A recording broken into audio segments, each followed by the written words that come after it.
try to learn, not only in the context of what we are talking about here, but the whole of the government and the whole of the nation approach through which KSA has moved forward, mashallah.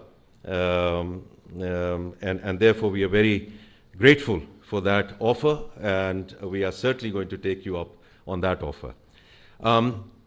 Before I come to the topic at hand, I do want to talk about the macroeconomic stability, which is now taking roots in Pakistan's economy, which is reflected in the twin deficits which are coming into check, stable currency, foreign exchange reserves, which now, alhamdulillah, are at 2 months import cover, sovereign rating getting upgraded, policy rate moving down, and the investor confidence coming back into the country, not only in terms of institutional flows, which have come either into the equity side or on the fixed income side, but also some of the investments which have come on the B2B side in the form of Aramco, investing in Go Petroleum, Gunvor coming in, BYD as the largest EV brand in the world, as cases in point which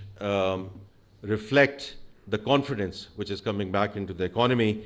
And from our perspective, Excellency, EFF, the extended fund facility, which we are going into with the fund, will help bring further permanence to this macroeconomic stability. And under that, we remain very committed to the structural reforms, whether it's on the taxation side, whether it's on the energy side, and whether it's on the energy side. So I just want to contextualize the discussion which we are having here now. Now, the remittance flows are a lifeline for any country, and they're certainly a lifeline for Pakistan. In the last fiscal year, these workers' remittances grew by 11% year on year compared to the previous fiscal year. And I was with the governor this morning, and that positive trajectory continues into July. And we had about $3 billion of remittance flows in the month of July. And this is obviously a function, because these things don't happen overnight. This is a function of a lot of things which happened on the macroeconomic stability side, but also in the context of administrative measures which were taken to curb illegal remittance channels, and therefore it is now producing results. Now, while our efforts are beginning to bear fruit, we must do more to sustain this positive growth trend. The informal market, unfortunately, still captures a sizable share of the remittance flows. Addressing this challenge is a key priority for the reducing economic leakages. Dr. Neeta, as you just mentioned, and I was hearing you, and you're absolutely right, digitalization is not an end in itself. It's a means to an end. It brings transparency, it brings client friendliness, and it certainly helps reduce the leakages in the system. And leakages are not just in the context of remittances. ये जो leakages का कारोबार है, हमने इसको ख़त्म करना है. And you have been hearing the Prime Minister repeatedly saying, whether these are leakages in our remittance flows, whether these are leakages in our tax system, and whether these are leakages in our power system. We call it leakages, but all of this is ultimately about corruption. And it's about people, process, technology.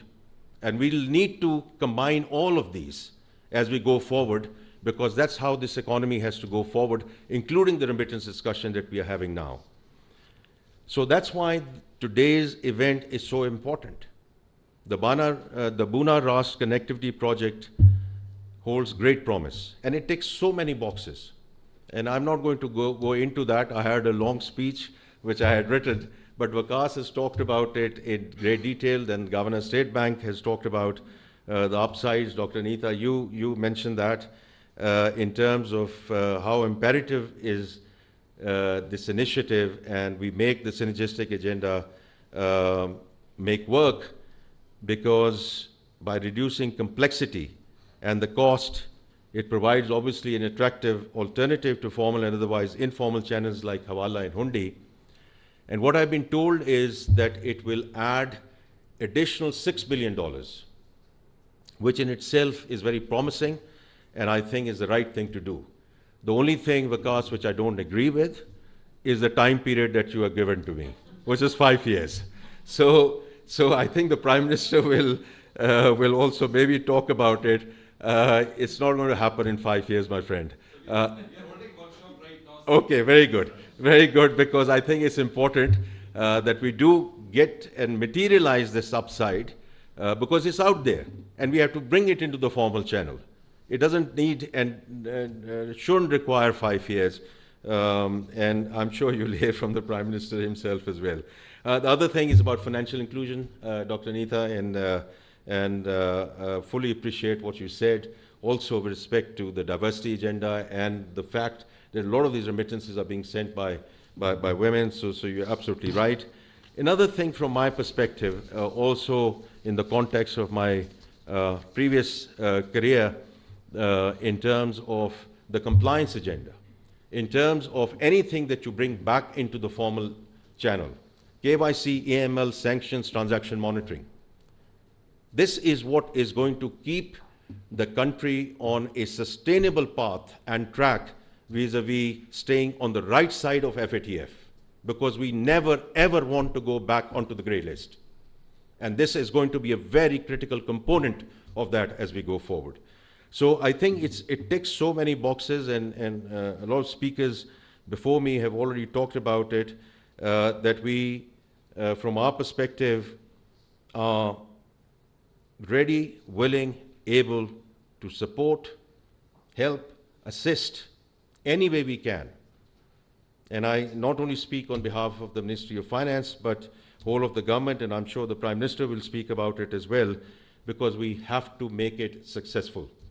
I would like to again thank the Honourable Prime Minister that he has graced this occasion, but I know how important this is for him vis-a-vis digital Pakistan and our reform agenda. And it combines a lot of these things together. I would like to congratulate Governor Sahab Aapko, the State Bank of Pakistan, also putting us on RAST, because these are the payment rails through which this connectivity is now coming through. Also to the Arab Monetary Fund, Excellency, we are very grateful to you. And of course, Karandas, on this partnership. And this partnership with the government, as you've said, Vikas, is multifaceted, but certainly for this, and Dr. Neeta, for the generosity that has always been shown by the Gates Foundation for funding it. And inshallah, I'm sure this will bring dividends in terms of this project for the Pakistani workers based in the Arab region, and would certainly deliver economic dividends for Pakistan and Arab region, inshallah. I would now like to request our chief guest for the event, the Honorable